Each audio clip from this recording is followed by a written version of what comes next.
Thank you for the warm welcome. Today we will officially launch the revised literacy and numeracy curriculum for the years 1 to 4 in 90 schools across the country. Ladies and gentlemen, ECE and primary education are fundamental for sound education.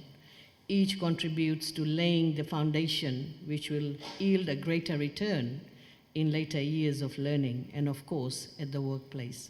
And that's where our emphasis is at the moment. With the various reforms that was announced earlier on, some of the changes that we would like to see. Numeracy and literacy was definitely on our agenda.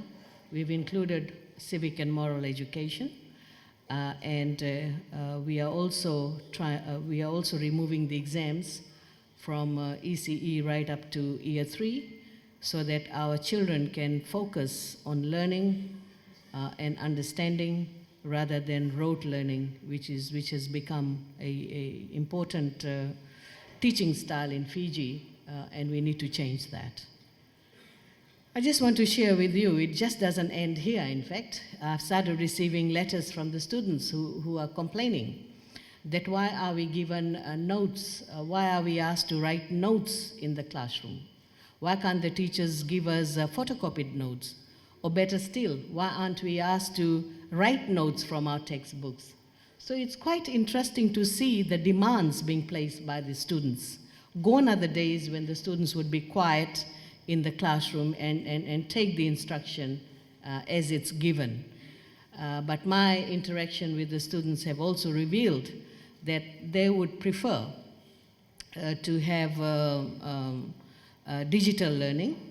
And whenever I ask the students, do you love electronics? Do you play games? Do you love computers, mobile, smartphones, etc., etc.? And the answer is a very big yes. And when the next question is, would you like to learn from these electronic devices? And again, the answer is yes. So we are in the 21st century, and we need to prepare ourselves for this era. In the 21st century, a lot has changed, and of course we've witnessed COVID-19 and technological advances. These are the two main things dictating our 21st century. And of course in 20th century we were mainly focusing on environment and social justice, human rights, and so forth. So if we live in 21st century, we cannot deliver lessons which were delivered in 20th century. We need to move with time. And numeracy and literacy curriculum that was revised by the team, and I thank the team for doing this, it's not just, this is the curriculum. It goes beyond that, which is more or less hand-holding, involving the heads of schools so that they understand what is happening, and then they have the champion teachers who are being trained in that area, and the teaching style, the teaching strategies that is required in the delivery of this new numeracy and literacy curriculum is being worked on with the teachers, so that we all understand that it's not going to be just a normal process. There are more diagnostic tools, there are more resources one can use, and it will make it more interesting and exciting for our children, so that they start enjoying numeracy and literacy in a classroom setting. And we all know that numeracy and literacy, although it's turned as something that we already know, yeah, we do, but not to that level.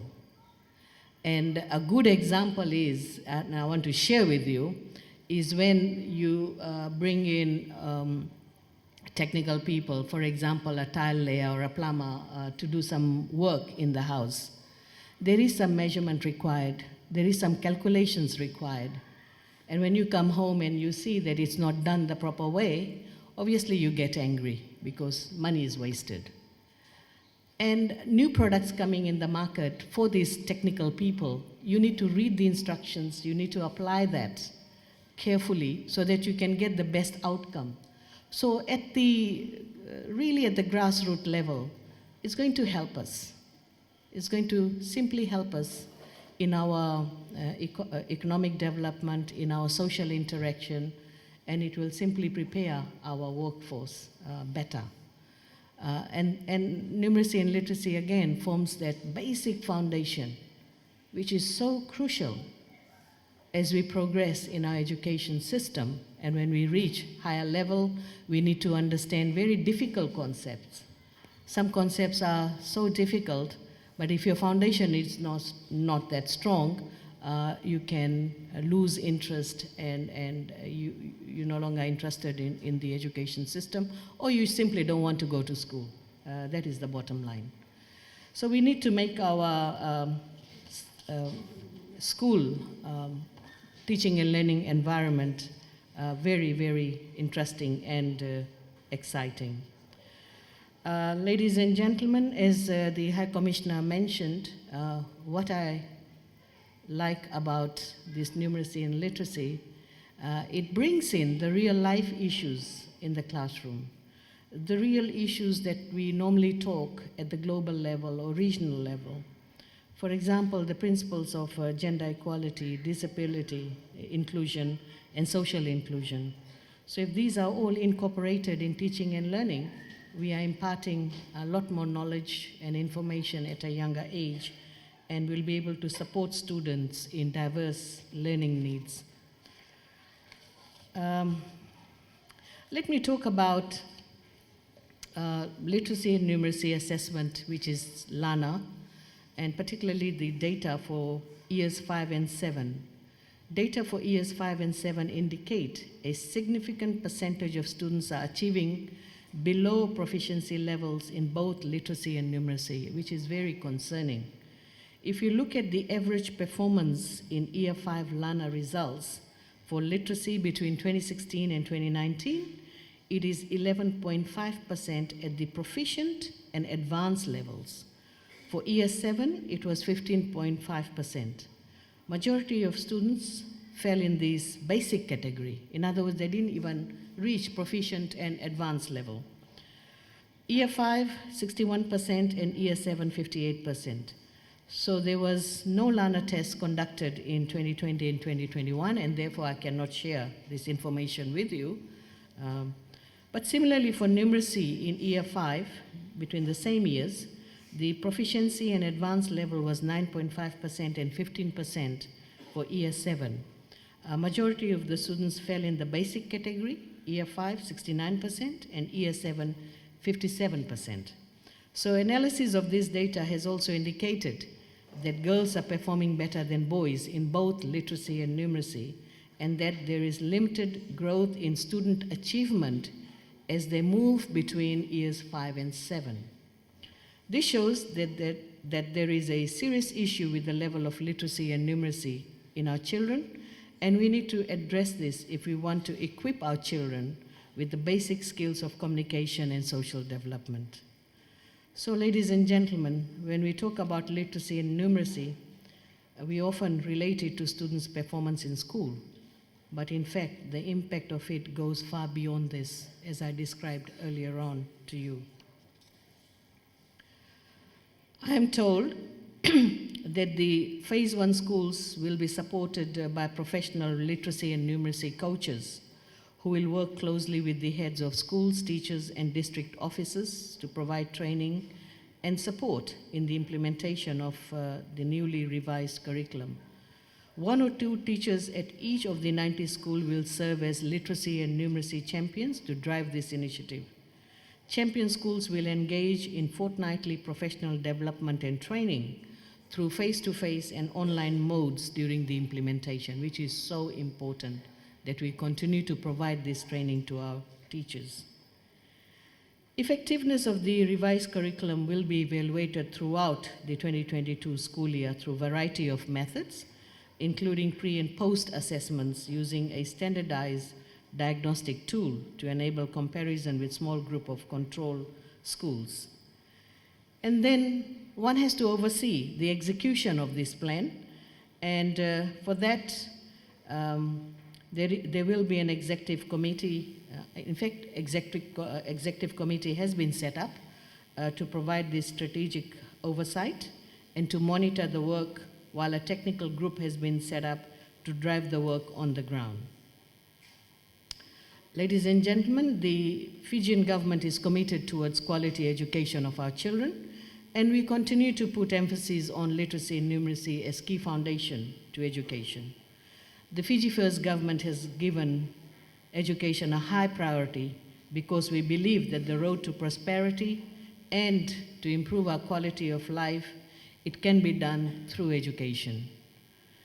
By investing in education, government has increased access to schooling at all levels from ECE to tertiary level.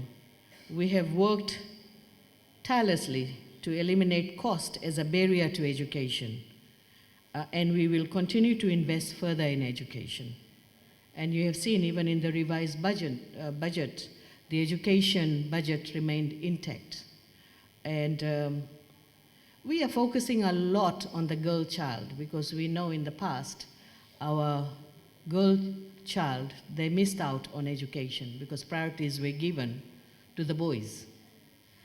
And to make sure that cost is not the reason to hold back children at home, we are providing the various assistance to our girl child. And in the last year's budget, even the money was set aside, and we have rolled out the program on the distribution of sanitary pads to year 7 right up to year 13, because we found that our girl child, they are disadvantaged to some extent, and they normally stay home during this period, and they're not able to attend school.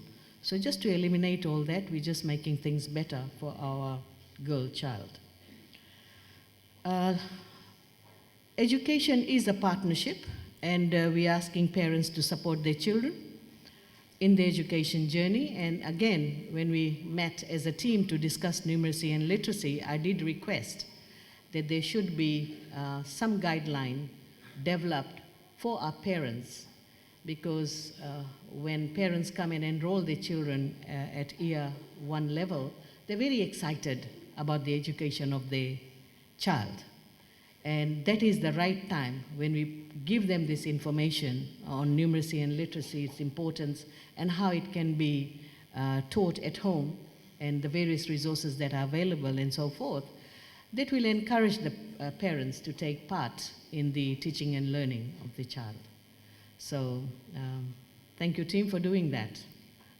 Ladies and gentlemen, we are embarking on a new journey. It's not just a revised numeracy literacy curriculum. It's a new outlook as to how we're going to teach this curriculum.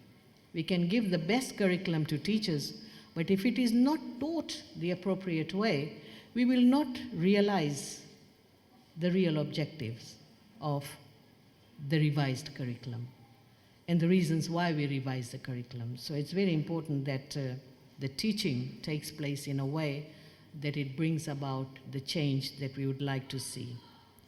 So through you, Excellency, I thank the government and people of Australia for the continued support to the education of our children and for the strong partnership that it has with the ministry. And of course, at the national level, our Vuvale partnership outlines the various